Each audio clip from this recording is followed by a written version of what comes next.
Assalamu alaykum aziz qarindoshlar. Bugun 2022 yili 12 ayning 2 kuni juma. 2 haftada bir qatim chiqadigan videoga chiqishim. Bugungi videoda mening eng oldida deb qo'yadigan ishim 2021 yili 12 ayning 9 kuni Angliyada qurilgan xalqaro Uyg'ur sudi Xitoyniki Uyg'urlar qaratgan siyosati ustida hukm chiqarib, uni Uyg'ur irqiy qirg'inchiligi va insoniyat ustidan o'tkazilgan jinoyat deb baholadi. Mushu munosabat bilan Dunyo Uyg'ur qurultiyi har yili 12 ayning 9 kunini dunyoda Uyg'ur irqiy qirg'inchiligi e'tirof qilingan kun degan asosda mush kunni xotirlash hamda mush kunda dunyoni Xitoyniki Uyg'urlar ustidan yurgizayotgan vahshiy siyosatini eslatib qo'yish hamda uningga norozilik bildirish mushu mazmunlarda dunyoning hamma yerida namoyish o'tkazish kuni qilib bekitishni qaror qildi. Men buni qarindoshlarga deb qo'ygan bor. Ehtimol dunyoning nurg'un yerlarida namoyish bo'ladi. Shunday bo'lg'achqa bo'lsa hammamiz aktiv qatnashib, mush orqali vatandagi zulm uchrayotgan xalqimizga nisbatan azroq ro'yi jihatdan bo'lsa-mu bir ularga kuch-quvvat ato qilsak hamda dunyodagi istashligi va qo'llashini qo'lga keltirish jihatda ma'lum bir natijalarga erishsak, bu narsalarga eslatib qo'ymoqchi. Bu haftada hozir xabarlar biroz ko'p Xitoy haqida ham aytib biroz qalayimqanchiliklar bor. Ashta bo'lg'achqa men imkon bor bularni biroz oddiylashtırıp tushuntirishga tirishaman bugun. Bu ishlarni qilishdan burun sizlarga deb qo'yadigan bir uqtirish bor. Uyg'ur Project fondi yaqinda bir muzokara berib, shu hozirgidek vaziyatda chet eldagi Uyg'ur ziyolilari Uyg'urlar uchun nima ishni qanday ishni qilib beradi. Biz hozir endi hammamiz ig'ir ruhiy jihatdagi, psixologiya jihatdagi zarbaga uchirdik. Vatanın ahvalida yaxshilanish ancha yo'q. Bu Xitoyniki zulmini to'xtatish jihatdagi ishlar biz burun mo'ljallangandan uzunroq suzib ketgandek qiladi. Ashta boshqa chet eldagi Uyg'urlarning ichida umumimizda bir xil tushkunishish yoki ozroq yetib olish ishlari bo'lyotidi. Endi bunday qilaversak bizning ishimiz yaxshilanmaydi. Ashta boshqa chet eldagi Uyg'ur ziyolilari vatan va millat uchun nima ish qilib beramiz degan savol ustida hammamizniki o'ylashiga to'g'ri keldi. Uyg'ur ziyolilarining asosli qismi vatandati, Sharq Turkistondati. O'zinglarning bilganidek, ular asosan o'zidagi barliq imtiyozlardan qo'rqib qoldi. Hozir faqat o'ziniki jinini salab qolamdi yo'q. Mushtaq bir tadbirga uchrayotdi. Mushtaq boshqa chet eldagi Uyg'urlar biz nima ish qilaymiz? Biz chet elda turib millatni tarbiyalash va yetaylash jihatida nima ishlarni qilaymiz? Bu jihatda biz biroz o'ylashdik. O'ylashib kelar yil 2023 yili Istanbulda bir faoliyat o'tkazishni qaror qildik. Faoliyatning ismi Istanbulda 20 leksiya deb ataladi. Aslida biz bu ishni 2020 yilga planlagan burun bir qatim. 2019 yili bu jihatdagi ba'zi bir tayyorlik ishlarini boshlagan, lekin 2020 yildan boshlab Xitoy virusi dunyoni qoplab, o'z bizga berish safar qilish ishlari butunlay to'xtab qolganligi uchun bu ishni qilish imkoniyati bo'lmaydi. Ashta bo'lg'achqa bu ishni biz kelarjoqqa qaytadan qilsak deb o'ylashdik. Shunga albatta men deganimdek bu ishda asosan hozir chet elda yashayotgan Uyg'ur ziyolilarining millatni tarbiyalash va yetaklash jihatdagi aqliy kuchining bir nayamandisini vujudga keltirish. Zodi hozir chet elda yashayotgan Uyg'ur ziyolilari qanchalik aqliy kuchga ega millatni tarbiyalash va yetaklash jihatda. Shuning bir maslahatini o'ttirib chiqarish. Bu asosli maqsad. Bu faoliyatda biz Uyg'urlar navbatda duch kelgan masala va tahdidlar, ularning kelib chiqish sabablari va ularni hal qilishning chora-tadbirlarini mazmun qilgan temalarda maqola yozib tayyorlaymiz. Bu yozilgan maqolalarni tekshirib, baholab, tasdiqlash uchun biz bir 5 kishilik baholash guruhi qurdik. Bunun içinde Uyghur Project Fondu'ndaki direktörlerden kişiler var. Onun sırtındaki kişiler mi var? Yani 5 kişi bu işini kılıyordu. Endi bu her bir parça makale ahırgıçılık bu resmi bir məsləhət olup çıkış jarayonida 2 yoki 3 o'tkaldan o'tadi. Uniki birincisi tema ve abstrakt tayyorlash. Tema ve abstraktni tayyorlagandan keyin abstrakt dediğimiz şu maqalaning asosiy mazmuni bo'ladi. Buni bağlash gruppasiga ko'zdan kechirib, uni tasdiqlaydi yoki inkar yoki tasdiqlamaydi endi. Tasdiqlangan avtorlarniki maqolalar haqida kim biz avtorlarga uchur yetkazamiz. Maqalangiz, temingiz abstraktingiz tasdiqlandi, shunga siz maqolani davomli tayyorlang deb. Shunga bu birinchi o'tkal. İkinci o'tkal maqola bitgandan keyin maqolani yana ko'zdan kechirdi bu bağlash gruppasi. Bu ikki jihatdan, birisi mazmun jihatdan birinchi qatim yo'llagan asosiy mazmunga mos kelamdi, yo'q. İkincisi sifat jihatdan. Sifat bo'lgan chog'da grammatika, imlo qoidasi qatorli qurilmasi degandek narsalar. Bu jihatdan talabga loyiqmi, loyiq emasmi? Yaqinki 10 yıldan mabeynida chet eldagi nurg'un kishilar qalam tortadigan bo'ldi. Mayli maqola yozish bo'lsin, mayli she'r yozish bo'lsin yoki boshqa ishlarda bo'lsin. Lekin umumyuzlik bir saqlangan ahvol Uyg'ur millati xuddi bir savatsiz millatdek ko'rinadigan ahvollar bo'lyotidi. O'zimizniki tiliga o'zimiz hurmat qilmaslik, Uyghur til qoidasini ig'ir darajada buzish ahvollari kelib chiqyotidi. Ashta bo'g'ashqa mavu faoliyatga qatnashadigan maqolalarniki sifati jihatdan bizning tanlovimiz bor, o'lchimimiz bor belgilik. Bu baholandi bağlash gruppasi tarafidan. Agar bu ikki bosqich shu faqat maqolalar topshiradigan kishilarga qaratilgan. Agar Turkiyadagi faoliyatga kelib leksiyani so'zlab turadigan qarindoshlar bo'lsa, u qarindoshlarniki ishlar qarindoshlar albatta bor. Bizningki hozirgi mo'lcharimizda 10 dan 20 kishilik kishi leksiyaga kelib, leksiya faoliyatiga qatnashib, leksiya berdi deb o'ylayapmiz. Bu qarindoshlar belgilangan vaqtdan burun o'zi so'zlaydigan leksiyaniki PowerPoint hujjatini o'ratish kerak. Uni ko'zdan kechirib tasdiqlaydi bağlash gruppasi. Şuna muşuna qilib leksiyaga keladigan qarindoshlar 3 qatimliq o'tkaldan o'tadi. Leksiyaga kelmay faqat maqolam yo'llaydigan qarindoshlar 2 qatimliq o'tkaldan o'tadi. Mush bo'yicha albatta men degan mazmunlarda maqolalar vujud keladi. Andan keyin bu tanlangan maqolalar leksiyaga qatnashmasligidan qat'iy nazar tanlangan maqolalarning hammasini biz birlashtirib bir kitob qilib chiqaramiz. Bu kitob İstanbulda leksiya bo'ladigan kundan burun kitob bo'lib chiqib bo'ladi bu kitob.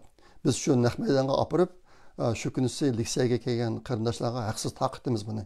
Leksiya ochiq, Turkiyadagi yoki boshqa yerdagi qarindoshlar kelib qatnashsa bo'ladi. Vaqti kelganchada buniki ham tafsil ahvollarini biz deymiz. Hozirgi uyimizda bu faoliyat kilarjili 8, 9 yoki 10 oylarda bo'ladi. Biz shu leksiyaga keladigan maqolalar topshirgan avtorlarniki avtorlar ichida bir tekshirish olib berib, 3 oy ichida qaysi vaqt, qaysi oy eng muvofiq bo'lsa shuni tanlab leksiyani shuni o'rlashtiramiz. Leksiya yoki bir kun yoki 2 kun bo'ladi. Bu leksiyada har bir odamga berilgan vaqt 1 soat. Bunun içinde leksiya 40 minut, 10 minut savol javob, anikin 10 minut tanaffüs. Xuddi biz maktabda o'qiyotgan vaqtidek, masalan, oliy maktablarda o'qiyotgan vaqtimizdek bo'ladi bu faoliyat. Leksiyaning jami vaqti 50 minut, 10 minut tanaffüs. Ehtimal pushtak kelib o'qtirishimiz mumkin. Tanaffüs qilayotgan vaqtlarda. Mushta shaklda olib beriladi. Endi shunga bu ishga qatnashgan avtorlarniki ilmiy emgiki shu kitobga kirgizilish orqali bir tarixiy material bo'lib saqlanib qoladi.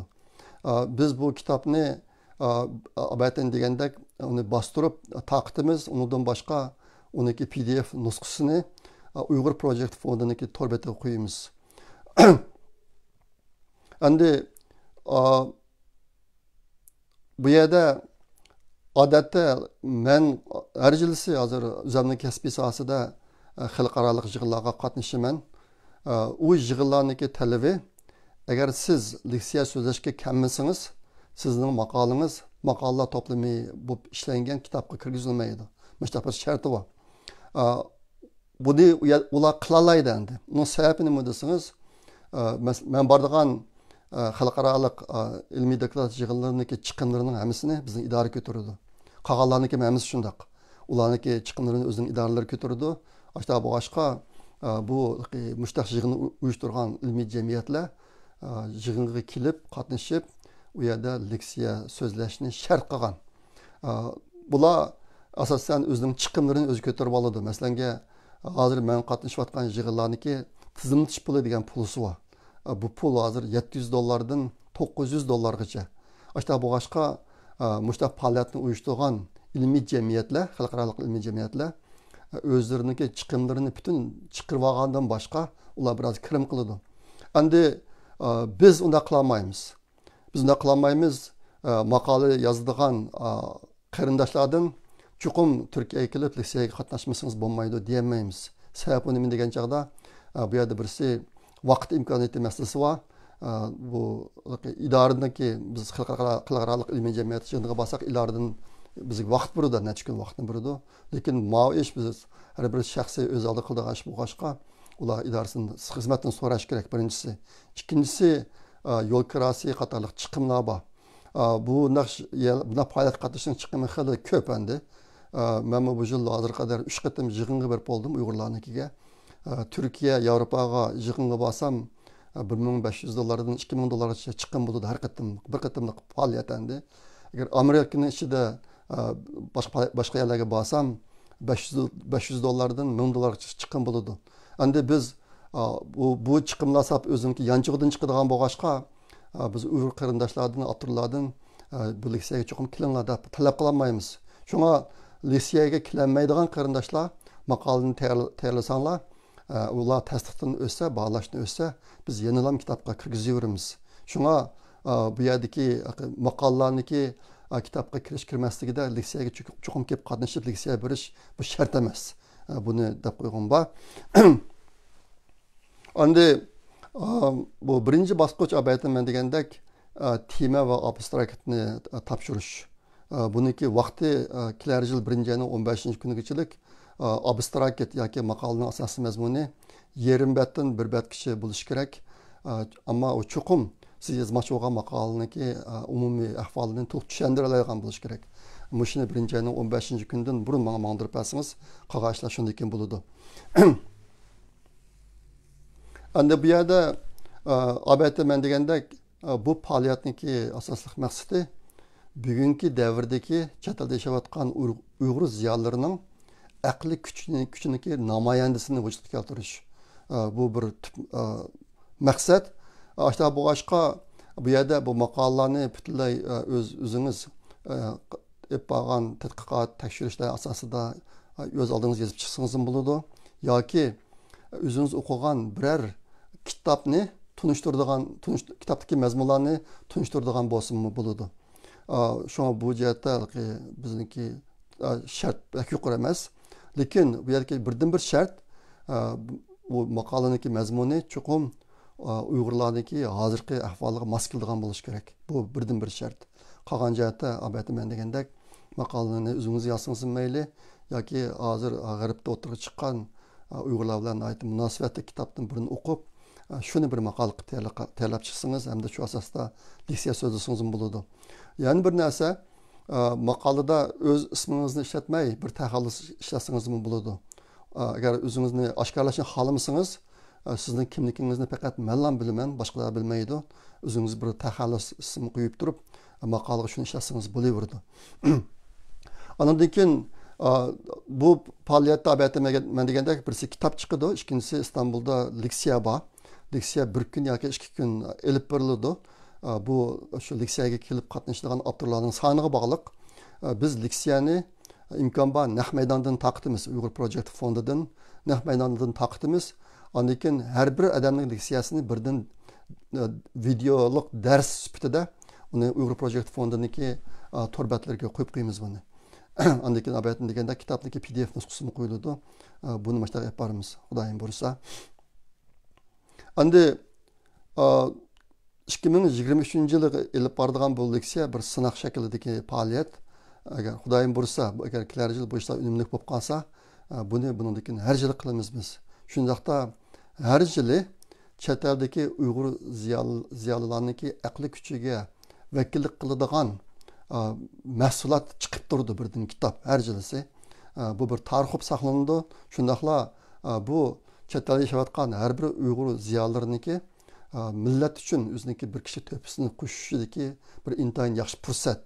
Ashta bo'g'ashqa bu fursatni chet eldagi Uyg'ur ziyolilari qadrlashini umid qilaman. Endi bu ishda Uyg'ur Project fondi bir tashkilotchi.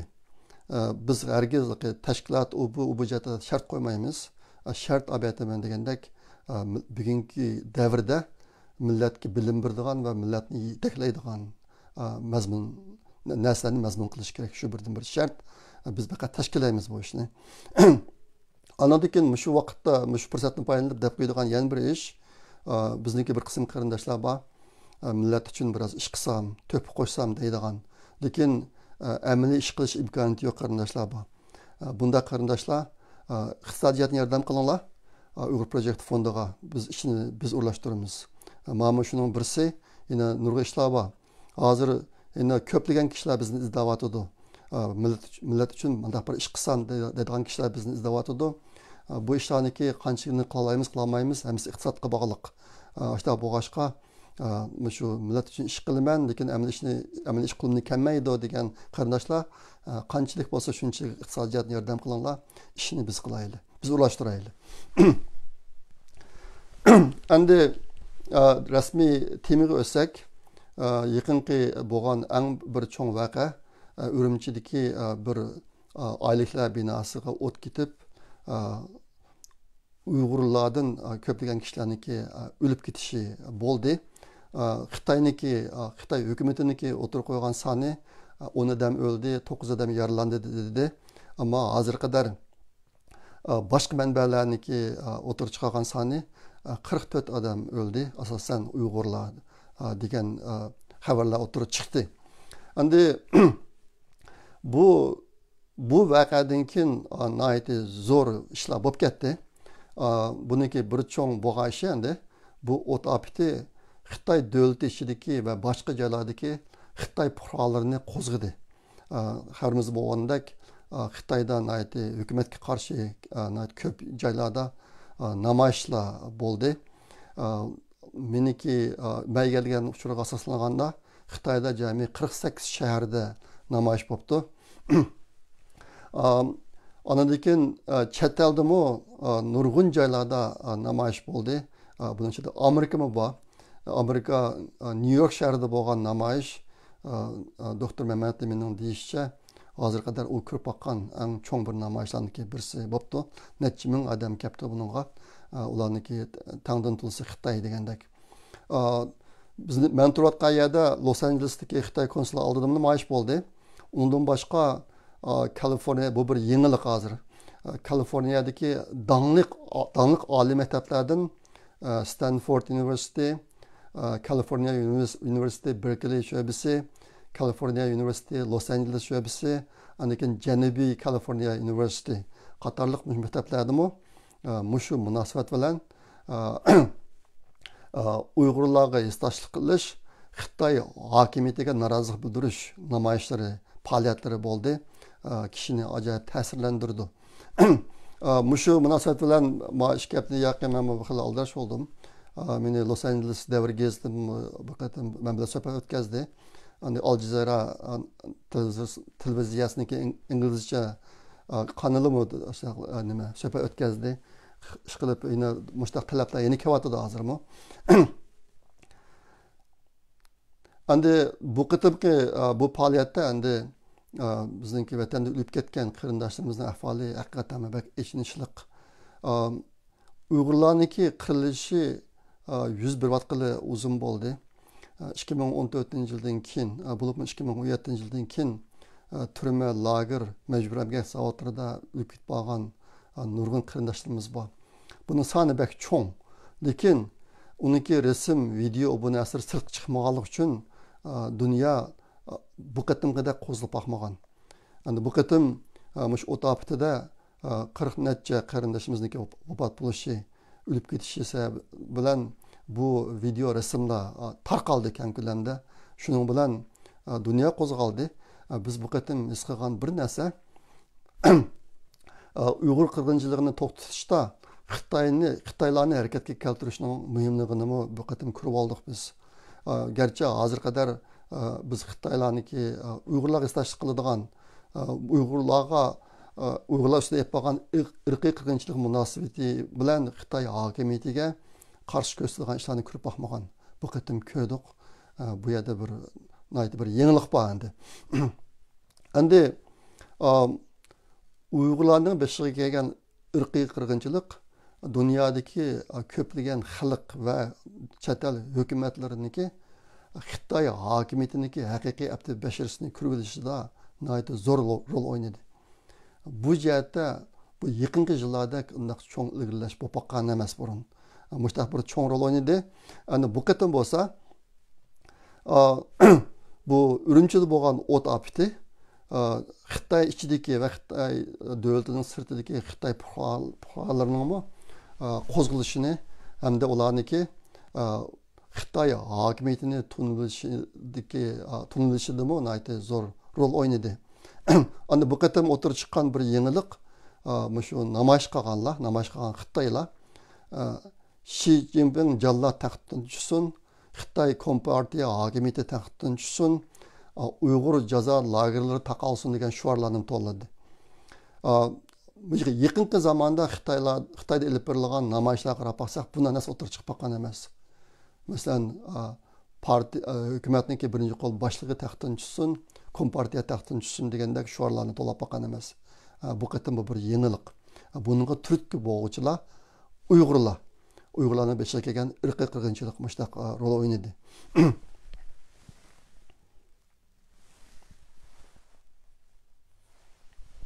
Endi shu Urumchidagi o't afatidan kelib chiqqan Xitoy hokimiyatiga qarshi norozilik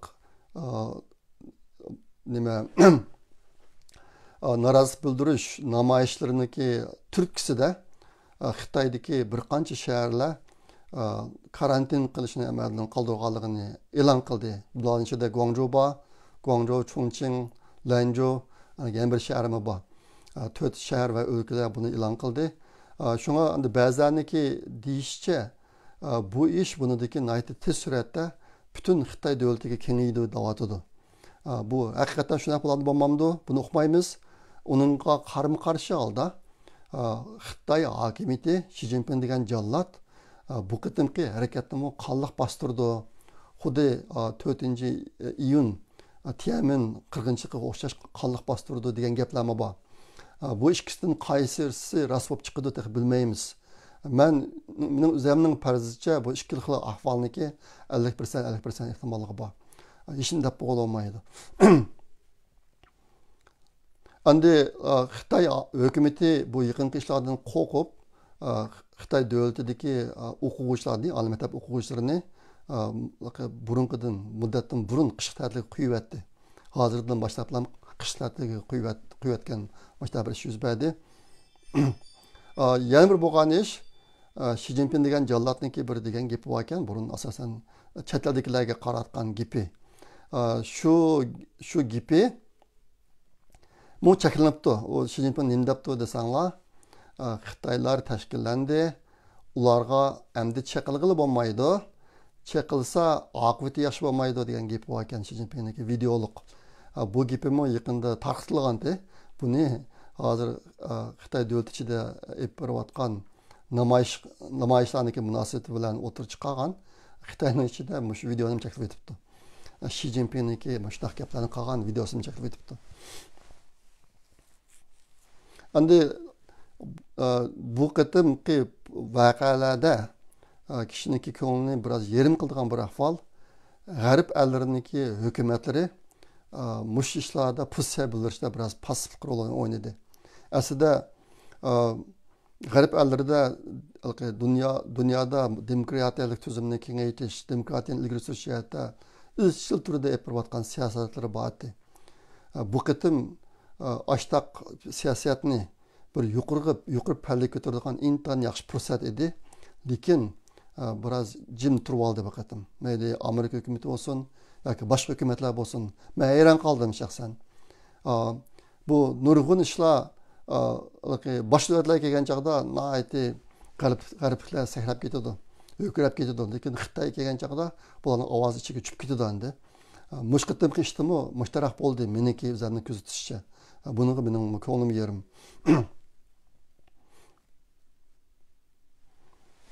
Endi abayatin degandek mush qitimki Urumchilik o't ofati tufaylidan Xitoylar hukumat qarshi namoyish qildi. Shuning kuchi bilan bir qancha shahar va o'lkalar karantinni amaldan qoldirganligini e'lon qildi. Lekin bu ahvol Sharq Turkistonda unday emas. Sharq Turkistonda unday ishlarniki bo'lganligini biz anglamadik. Shaxsan men anglamadim. Karantinniki amaldan qoldirganligini biz anglamadim. Aksicha bugun bir mazmun taqaldi Twitterlarda, WhatsApplarda. Urumchida 349 rayonni yuqori darajalik xatarlik rayon deb e'lon qildi Xinjiang hukumati.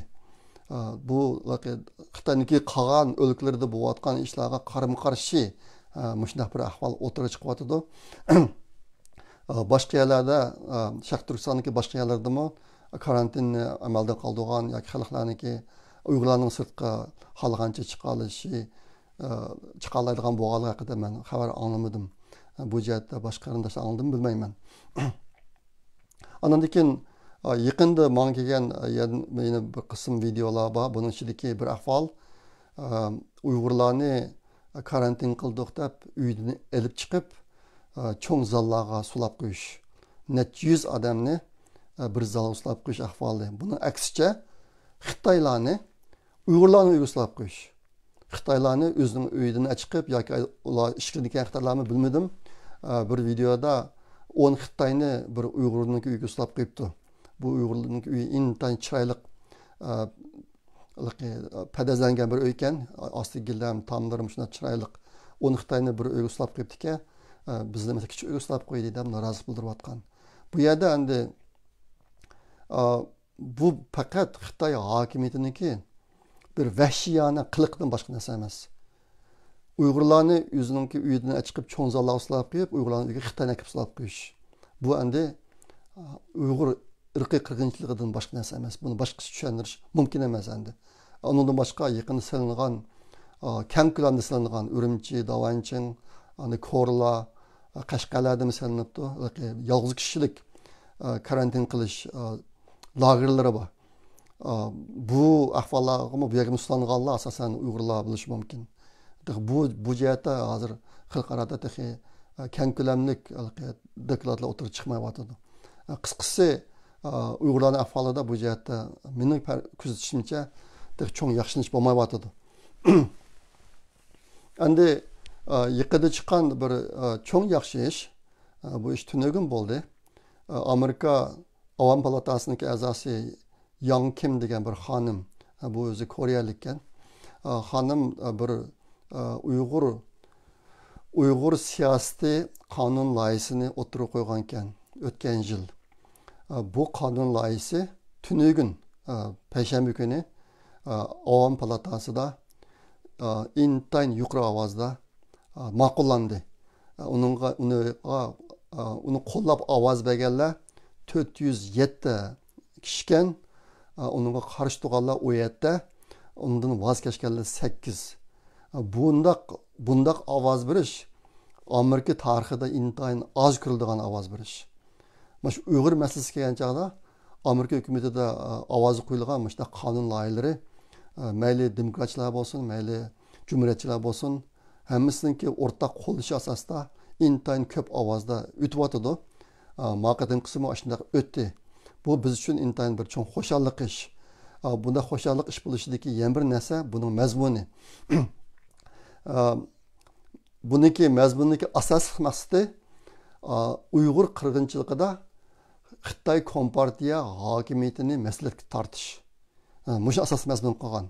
Endi konkretni mazmunlarga kelsak, Amerika mushu qonun loyihasida Amerika hukumati bir alayda hamkorlashuvchi amaldorlarni bekitish o'tirib qo'yildi. Buni inglizcha special coordinator deb ataydi.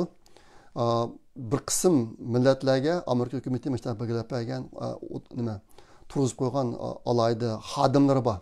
Masalan Tibetliklarga, Uyg'urlarga bu işte hozir qadar bo'lmagan. Bu qitim qonun loyihasida mushu mazmun bor ekan. Ondan keyin Amerika hukumati ichidagi mushu Amerika hukumati ichidagi mushu Uyg'urlar masalasi sohasida xizmat qiladigan xodimlarga Uyg'ur tilini o'rgatish. Ondan keyin Amerikaniki Xitoyda turayotgan diplomatik va konsulxona xizmatlariga Uyg'urchani nihoyatda yaxshi biladigan Uyg'urchani yaxshi biladigan bir amaldorni qo'yish, o'sha kirgizish Xitoyda turadigan bu mazmun bor ekan. Amerika hukumati mana shu Amerika hukumatiga o'xshash Uyg'urlarniki irqiy qirg'inchiligidan norozi bo'layotgan, Xitoy hukumatiga qarata norozi bo'layotgan allarga besim ishlatib,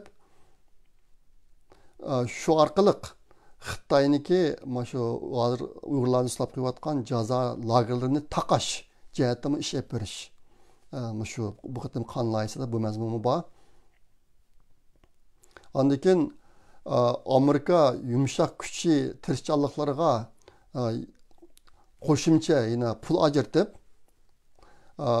bu ajratgan pulni shu Sharq Turkistonda yuz berayotgan ishlar haqida doklad tayyorlab e'lon qilishga ishlatish. Ya'ni mushu sohaga Amerikaniki Uyg'ur masalasiga qaratgan yumshoq kuch sohasida qo'shimcha yangidan xarajat ajratish. Buni mazmun qilgan.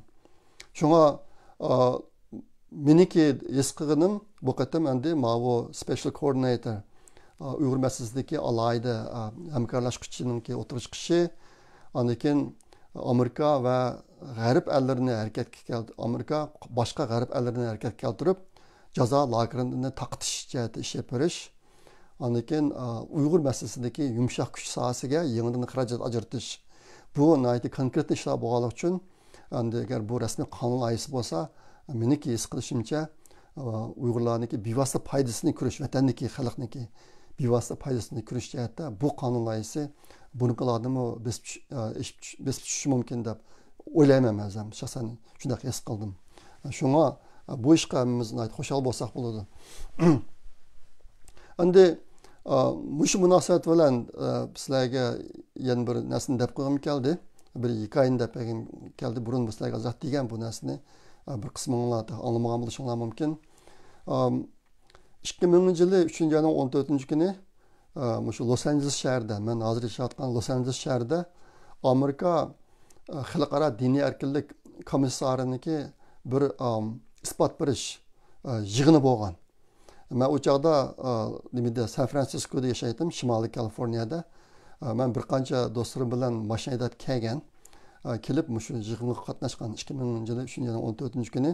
O chaqda hozir Washingtonda yashaydigan Adil Saytov, ya'ni Olim Saytovning aksi isbot berdi Uyg'ur tilida. Men tarjimon bo'ldim. Agar mening ingliz ismimni Google kirgizsanglar, mushtatki mazmun topa olasizlar. Chiqdi hozir. Tarjimon bo'ldim. Bu faoliyatda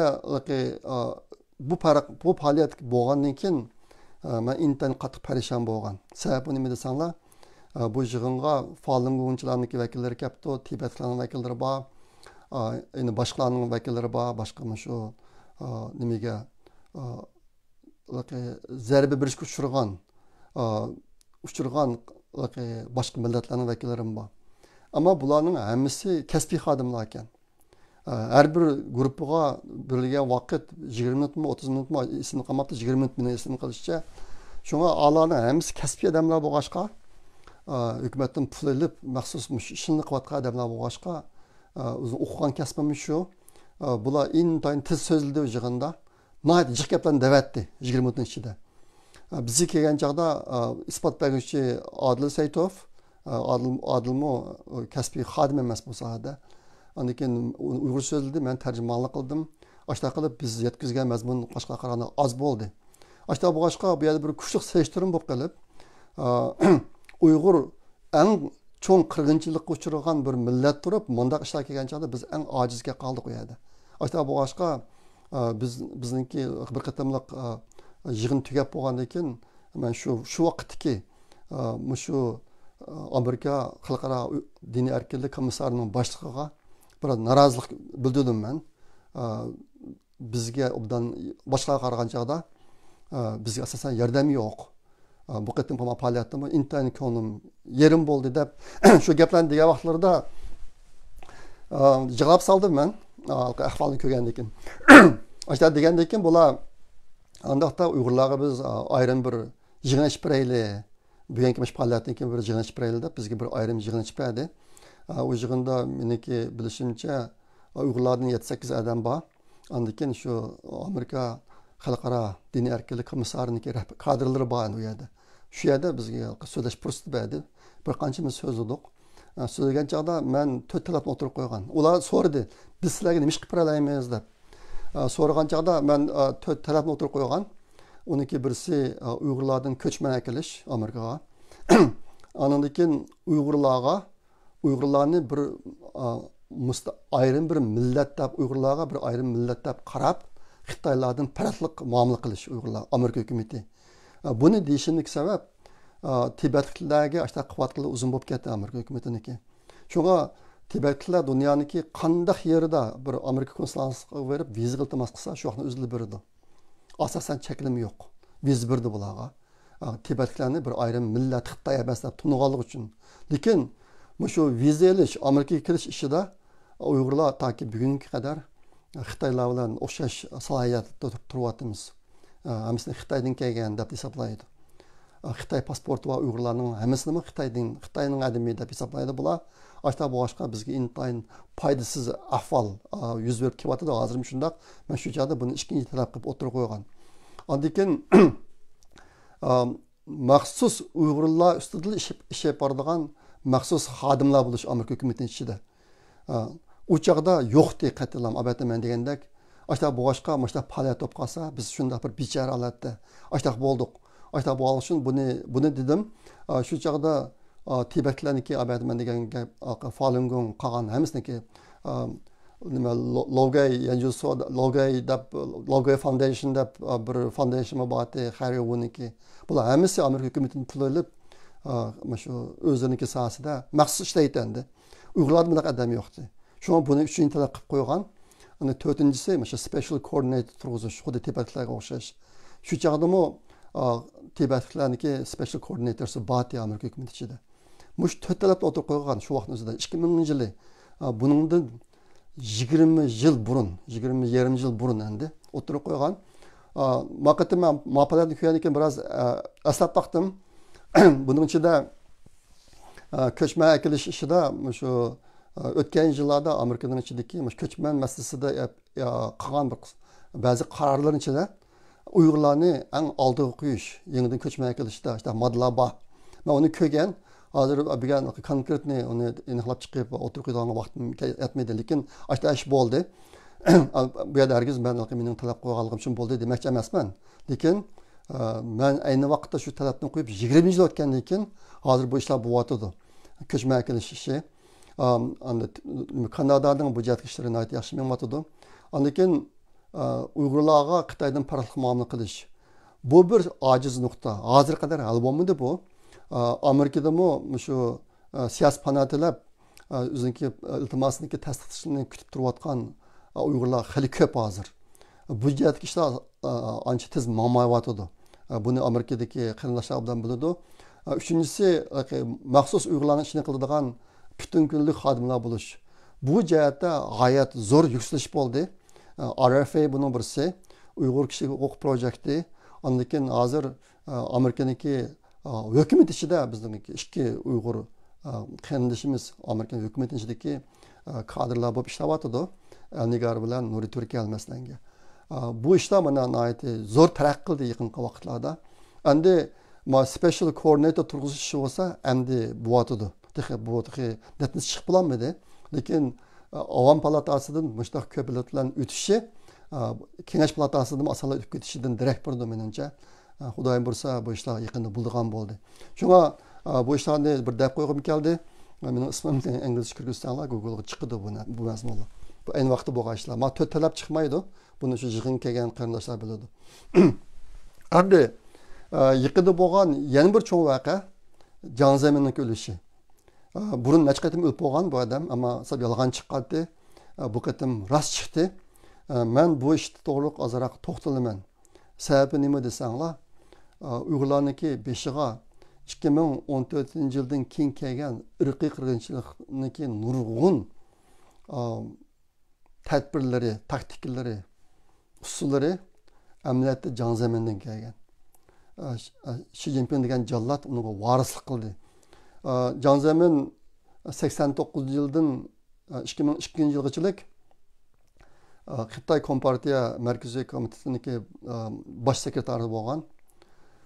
93-yildan 2003-yilgacha Xitoy davlatining raisi bo'lgan. 89-yildan 2004-yilgacha Kompartiya Markaziy Harbiy ishlar komitetining raisi bo'lgan. 90-yildan 2005-yilgacha Xitoy davlatlik Harbiy ishlar komitetining raisi bo'lgan. Mustaq cho'ng amallarni tutgan. Endi buniki qilgan eng cho'ng ishlariniki birisi ayni vaqtda Falun Gongni yo'qotishda shu Falun Gongni yo'qotish ishini shu nima boshlagan endi Jon Zamin boshlagan. Shu orqali bu o'tirib chiqqan nurg'un tadbir, taktika, usullar bor. Bunga Xi Jinping varis qildi. Biz azroq aslab o'taylik. Jon Zaminning qilgan ishlarini shu orqali bizningki hozir bizga yuz berayotgan irqiy qirg'inchilikniki alayliklari, o'xshamagan taraflari to'g'riliq biroz biz uchun bir takrorlash bo'ladi. Masalan, ayni vaqtda torni taqash, internet torlarini taqash, bu internet torlari 92-yili boshlangan. World Wide Web deydi. U chaqda www degan narsani men shu chaqda California University Davis sho'basida doktorlik o'qiyotgan vaqtim men oliy maktabga kirgan birinchi yil o'quvchilarga Fortune degan darsga kirganman. Dars o'tgan rasmiy o'qituvchi bo'lib qo'shimcha xizmatimda u. Shu chaqda mana shu internet to'riniki narsani o'rgatgan bolalarga. Ammo buningki umumlashishi 97-yili bo'ldi. Endi Jon Zamin 99-yillari Xitoyda to'rinda qoldi ekan. Ondan xalqlarniki hukumatga arz qilishini butunlay to'sib o'tibdi ekan. Mana shu adliya o'rinlariga, soqchi o'rinlariga xalqniki kelib arz qilishini butunlay to'xtatib o'tibdi ekan. Ondan jazo lagerlarining yasalishi. Buni ayni vaqtda Jon Zamin boshlagan. Masalan, turma emgak bilan o'zgartish lageri, Logay deydi, qonun o'rganish sinflari, Jungfa Shuexiban degan sinflar. Bu amaliyotda shakli o'zgargan turma jazo lageri hozir Sharq Turkistonda necha million Uyg'urlarni sulib olgan jazo lageridan hech qanday farqi yo'q. Bu shu vaqt bilan boshlangan, Jon Zaminning vaqtida.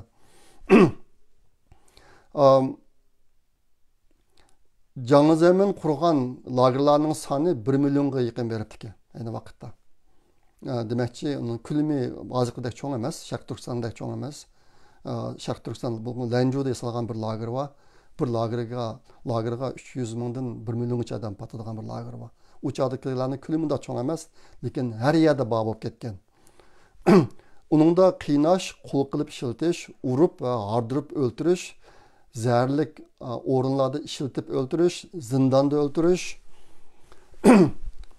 iş, çaşqan və ilanga talıtış, qattiq issiq və qattiq soğuq öyge sulab qoyub öldürüş, tamaka və qızıtqış bilan bədenini köydürüş, zərlik gaz və 60.000 voltluq yuqori quvvatlik tok bilan qiynash, sulangan qiz ayollarni tasvirligisiz qiliqlar bilan oyoq osti qilish, saq odamlarni ro'yi kasal doktorxonalarga solab, nervini zaxmlantiradigan dori ukul bilan sarang qilib qo'yish, bularni qo'yish qatorliq ishlar. Bu ishlarni bizningki hozirgi vatandagi xalqimiz uchrayotgan zulm bilan solishtirib boqaylik. Opma o'xshash. Hozir bu ishlar biroz ko'paydi burunqidanmi. Lekin bu ishlarning hammasi ayni vaqtda Janzemin degan Xitoydan boshlangan. Bularni ba'zi odamlar yerlik boshliqlar yoki saqchilar o'z oldiga qolgan deb o'ylaydi. Unday emas. Ayni vaqtda bu buyruq Janzemindan bevosita kelgan. Buning isbotlari bor. Janzeminning qolgan gaplari bu narslar bor. Ondan keyin Janzemin Falun Gongchilarni eng qattiq qiynagan saqchi boshliqlarini o'z qo'li bilan taqdirlagan. Bumu Xi Jinping degan jallatga o'xshaydi. Xi Jinping degan jallatniki Sharq Turkistondagi bir ikkinchi qanchinchi jun degan bir cho'ng bir vahshiy qo'shini bor bu. Xi Jinping degan Xitoyniki. Xi Jinping degan Xitoy shuning boshlig'ini o'z qo'li bilan mukofotlagan ayni vaqtda. Ondan keyin 2001-yili bir lagerning boshlig'ini Jiang Zemin 50.000 so'm bilan mukofotlab ekan. Beijingga chaqirib kelib, o'zi bevos ko'rishib 50.000 so'm bilan mukofotlab ekan. Eng vahshiy jallatni mana qilib ekan Jiang Zemin. Bu jihatimi Xi Jinpingdan Xitoy o'xshash, ehtimol bilasizlar, yaqinda Xi Jinping degan Xitoy Shanxaydagi shahar boshlig'i bilan Beijingdagi shahar boshlig'ini Zhengzhou Weiyang qilib o'stirdi. Bu ikkisi albatta to'xtab qolar emas. Lekin jallatlar bu ikki shaharda xalqni eng og'ir darajada bostirganlar. Bularni hozir eng yuqori o'ringa o'stirdi. Anikin Türk odamlarniki badan a'zolarini sotadigan savdo.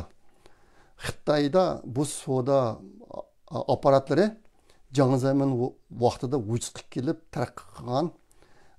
Buningda ba'zan farazlarcha 1 milliondan 3 millionchilik bo'lgan Falun Gongchilarniki bedellari setilib oldi deb qaralgan deklarlarni ko'rdim men. Hozir endi Falun Gongchilar qolmay, ularning o'rnini Uyg'urlar bosdi. Mayli Sharq Turkistonda bo'lsin, mayli ichkiriga ketgan Uyg'urlar bo'lsin. Hozir bu savdo qurilmasi asosan Uyg'urlarning ichki a'zolarini setyapti hozir. Bu savdoni ayni vaqtda Jiang Zemin bilan Boshilay ikkisi Liaoning o'lkasida boshlagan. U chaqda Boshilay Liaoning o'lkasiniki shtat o'lka boshlig'i vaqtida boshlagan. Lekin ayni vaqtda Liaoning o'lkasi shu odamlarning ichki a'zo savdosida insonlarga og'ir ziyonlarni solgan eng chong baza bo'lib qolgan Liaoning o'lkasi. Hozir bo'lsa bu meniki farzimcha bu Sharq Turkistonga ko'chdi. Ondan keyin Jiang Zemin shu vaqtning o'zida Falun Gongchilarni yo'qotishda nomini sesitish, birinchi, ikkinchisi iqtisodiy yo'lini kesib o'tish, uchinchisi jismoniy jihatdan vayron qilib o'tish. Mushu 3 tadbirni, taktikani ayni vaqtda Jiang Zemin o'tirib qo'ygan. Bu narsa hozir Sharq Turkistonga aynan ko'chib keldi. Bizniki nurg'un kishilarimiz lagerdan qo'yib berilib, 2 oyga qolmay uyda o'lib ketgan ahvollar intayin og'ir. Ba'zilar necha kunning ichida o'lib ketdi. Meniki bir yaqin do'stim Mutallib Nurmamat degan do'stim Amerikada o'qib ketgan 42 yoshida Urumchida o'lib ketdi.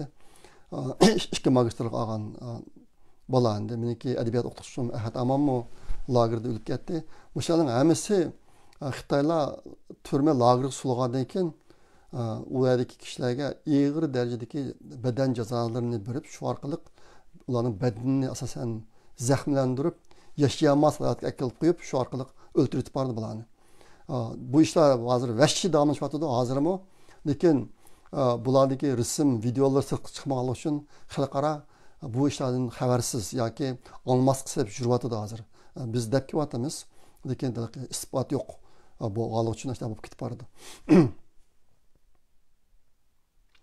Shu yuqorqi siyosatlarni Jiang Zemin o'tirib qo'ygan. Ondan keyin Jiang Zeminniki yine degan gaplari urib o'ltirilganlarni o'zini o'ltirib olgan hisoblanglar degan. O'lganlarning oila tabatlarini surish qilmay biroqla ko'ydirib o'tinglar degan. Bunun ichida ichki a'zosini olgan odamlarmi bor. Ashlarni ichki a'zosini evilib jasadlarini biroqla ko'ydirib o'tinglar oilasiga demaylarmi deb. Bu narsani Jiang Zemin o'tirib qo'ygan. Ondan keyin bu siyosatlarni qog'ozga yozmagan Jiang Zemin. Qizil boshliq uyga chiqarmagan. Faqat eg'izoqqa yetkazgan o'zining qo'l ostiga odamlarga. Bu Xitoylarniki bir taktikasi xalqaroga isbot bo'lib chiqib qolmasin deb mushtaq muhim ishlar kelgan chog'da qog'ozga yozmaydi bular. Mavzudungniki va mavzudundan keyin o'tirib chiqqan 100 yillik marafon plani Xitoyniki bu mu qog'ozga yozilgan emas. Buni Amerika hukumati Xitoy boshliqlariniki bir-birisi bilan telefonda so'zlashgan chog'da o'tirib chiqqan gapidan bayqab, keyin surish qilib turib aran topgan. 100 yillik marafon degan planni. Bu nima plan desanglar? 1949 yildan 1949 yildan 2049 yilgacha bo'lgan 100 yil ichida Xitoy Amerikani besib tushish plani. Bu plan qog'ozga yozilgan emas. Eg'izoqqa yetkazilgan. Ondan keyin Xi Jinpingniki Uyg'urlarniki 3dan 1 qismini o'ltirib, 3dan 1 qismini sulab, qolgan 3dan 1 qismini yerim mashinadan aylantirib qo'yish plani. Bu mu qog'ozga yozilgan emas. Eg'izoqqa yetkazilgan plan. Men bu to'g'risida ko'p deb berdim. Ondan keyin bundaq vahshiylikni kim voyaga yetkazsa, Jiang Zemin shundaqlarni o'stigan, men abayatim dedim. Xitoy fuqarolarini pulga cho'qingan qilayotganmi Jiang Zemin? Buni ayni vaqtda Jiang Zemin boshlagan. Deng Xiaoping vaqtida bir qism odamlar oldida boy bo'lsin deb asosan Jongyangdagi eng yuqori darajalik Zhengzhujining a'zolari darajalik kadrlarniki bolalarini oldida bayqagan Deng Xiaoping. Ammo Jiang Zeminning vaqti kelgan chog'da buni kengaytib Jongyang Weyan Markaziy komitetniki a'zolarining hammasiga buni kimini bilishimcha ularniki 2500 dak a'zosi bor. Moshlarning oilasigacha hammasi chirikchilik, pariyish vositalar bilan boy bo'lishini Jiang Zemin mangdugan bu ishlarni. Hozir Jiang Zeminniki mushiyatki ishlarini tekshirayotgan o'rin bor ekan. Shu o'rinniki yaqinda o'tirib chiqqan bir soni Jiang Zeminniki jami shu chirikchilik yo'llari bilan boy bo'lib ketgan urug' tuqqanlardan 18 ming odam bor ekan. Bu 18 ming odamniki hozir qo'liga kirgizib olgan iqtisod Xitoy davlatining 1 yillik GDP'siga to'g'ri keldi ekan. Yaqinda men bir jadval ko'rdim. Buningda dunyodagi eng boy davlatlarniki GDP'si chiqarilibdi. Uningda birinchi o'rinda turadigan Amerika. Uniki GDP'si 22 trilyon. 1 yillik GDP'si 22 trilyon dollar. Xitoyniki 16 trilyon dollar. Aştaqda Jiang Zemin ailesininki qo'ldagi pul 16 trilyon keladi degan gap. Mushtaq ishlar bor ekan. Ondan boshqa yana Jiang Zeminniki bir xoinning uyda tug'ilganlik to'g'ri ahvollar bor. Masalan, Jiang Zeminning dadasi ayni vaqtda Rossiyaga xoinlik qilgan, uni keyin Yaponiyaliklar Xitoyni besib olganda Yaponiyaliklarga xoinlik qilgan ahvollar bor ekan. Shu sababdan u keyin o'zining dadasini tilg'amay bir tag'isini bog'lab o'zini inqilob jo'b ko'rsatgan ahvollar bor ekan. Bu to'liq bo'lgan so'zlarga vaqtim yetmaydi. Undan boshqa Jiang Zemin yana ruslarga shu Rus Sovet ittifoqi parchalanib, keyin Yelsin o'tirg'i chiqqan mezgilda Xitoyniki bir qism bir bilak tuprog'ini ruslarga berib o'tgan. U tuproqniki ko'lami Tayvandan 40 Tayvanga to'g'ri keldi ekan. Ashta zaminni berib o'tgan. Mushta ashtarim bor ekan.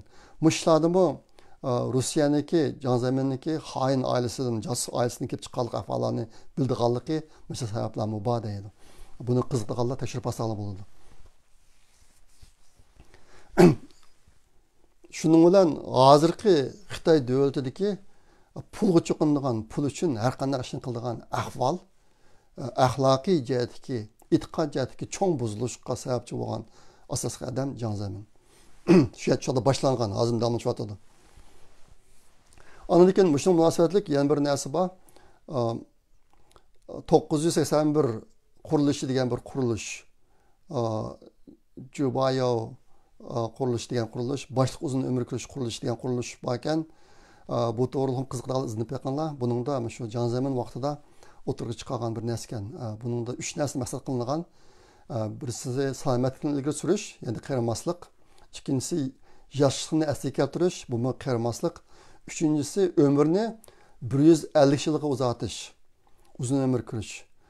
Bu jihatda Jiang Zemin'niki yana bir qog'oshi bu guy nihoyatda ko'p ishga a'zosini almashtirgan guy bu. Uningki badallarda Uyg'urlarningki ko'p a'zolari bor bu guyda. Shunga buni ko'p to'xtalmayman. Qiziqadigan qarindoshlar 981 qurilishi deb Xitoyda ep bo'lgan bir qurilish bu to'g'ri izni basalma bo'ladi. Endi boshqa temaga ko'chaman. Necha kun oldida bir dokladni ko'rib qoldim.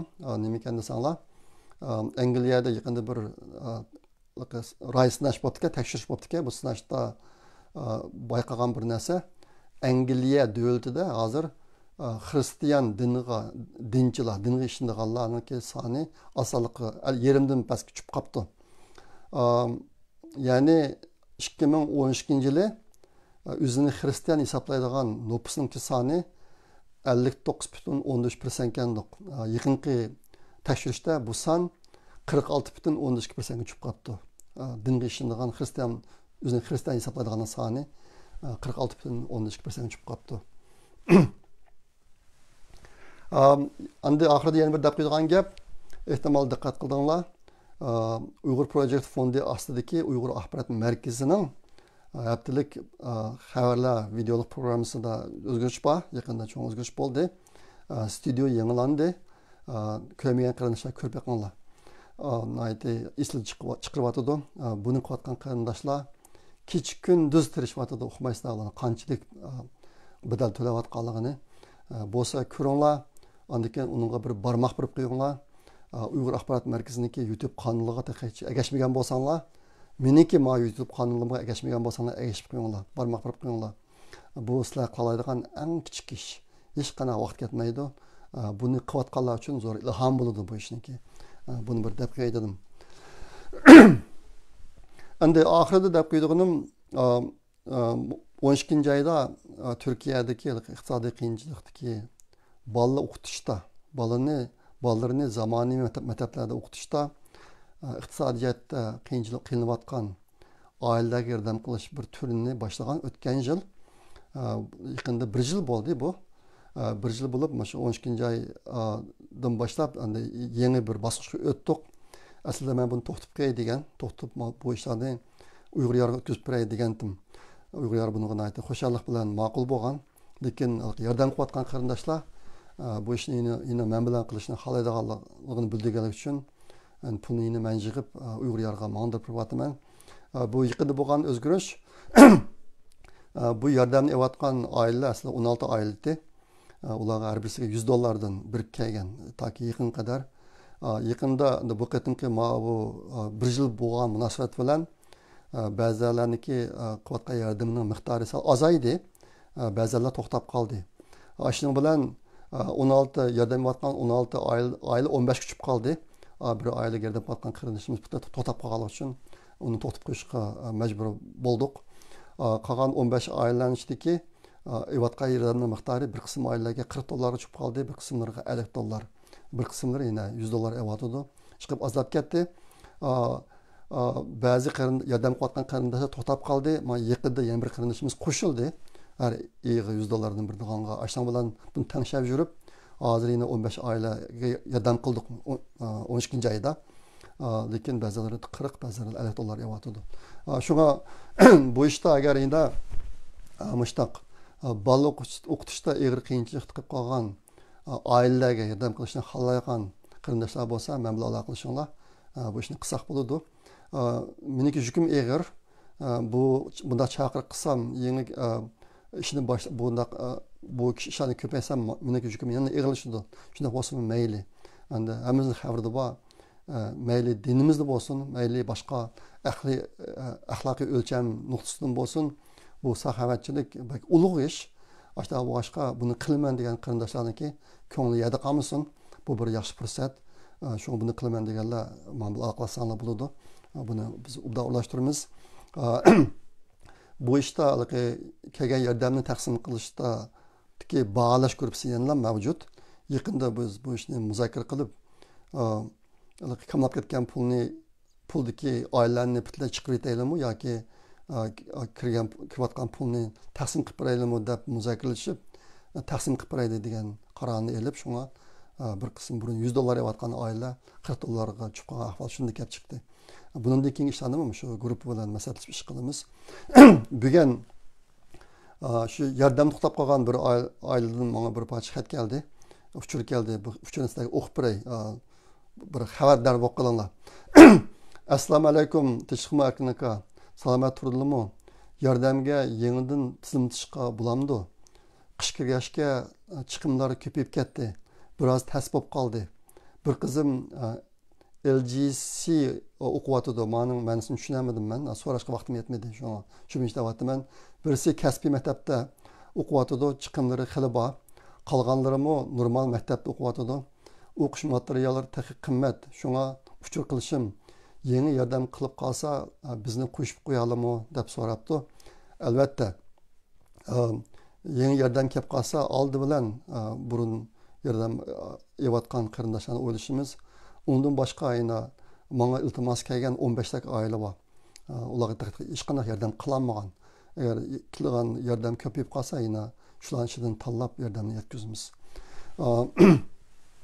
bo'ladi amsa bugungi deydigan gapim shunchalik men degandek bizda qilmoqchi bo'lgan ishlar ko'p hozirmi men bilan oshni qimmati iqtisod yo'q deydigan qarindoshlar davomli izlab kelyotdi buning ichida Turkiyadagi bola tarbiyasi asosiy o'rinda turdi biz yana ba'zi yordamlarni ko'paytmoqchi u yerda Uyg'ur Project fondidan buni men vaqti kelgancha deyman ish qilib millat uchun ish qilay deb amli ishni qilolmay tutib bo'layotgan qarindoshlar agar qanchalik imkoniyatlar bo'lsa iqtisodiy yordamini bizga uyatib bersanglar biz undan intayin unumli foydalanamiz Uyg'ur Project fondidagi qarindoshlar hargiz boshqadan kelgan pulni hashlamaymiz biz o'zimizdan chiqib o'zimiz ko'taramiz butunlay mumkin hatto Uyg'ur Project fondiga biz yordam qilamiz sizlardan kelgan pul chuqur boshqa uchun ishlatiladi millat uchun ishlatiladi shunga bu jihatda o'ylayotgan qarindoshlar bo'lsa men bilan aloqalashsanglar bo'ladi misol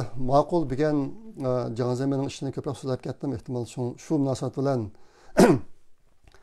video sal uzilib ketgan bo'lishi mumkin ba'zida ishlar bo'lib qoldi ekan shu munosabat bilan zodi Uyg'urlarning beshiga kelgan irqiy qirg'inchilik qandaq ishlarni o'z ichiga oladi esimizdan chiqib qolganlarniki esiga bir sepqay deb Janzamen munosabati bilan bu ishlarni bir tizib chiqdim bu damsa kelar qatim ko'rishguncha omon bo'linglar andan keyin 9 dekabrda o'tkaziladigan namoyishlarga cho'qim chiqinglar o'zimizniki bir kishilik burchni ado qilaylik dunyo xalqi oldida biz Uyg'urlar boshlamchi bo'laylik sababi biz beshiga irqiy qirg'inchilik kelgan millat qolganlar bo'lsa bizga hissdoshlik qiluvchi yordam qiluvchi millat agar biz o'zimiz eng yuqori darajada tirishmasak xudoyindan keladigan yordamga erisholmaymiz bu o'zimizniki eng yuqori darajada tirishishi boshqa yordamlarga erishishniki oldingi sharti bu narsani har qanday vaqtda asdan chiqarib qo'ymaylik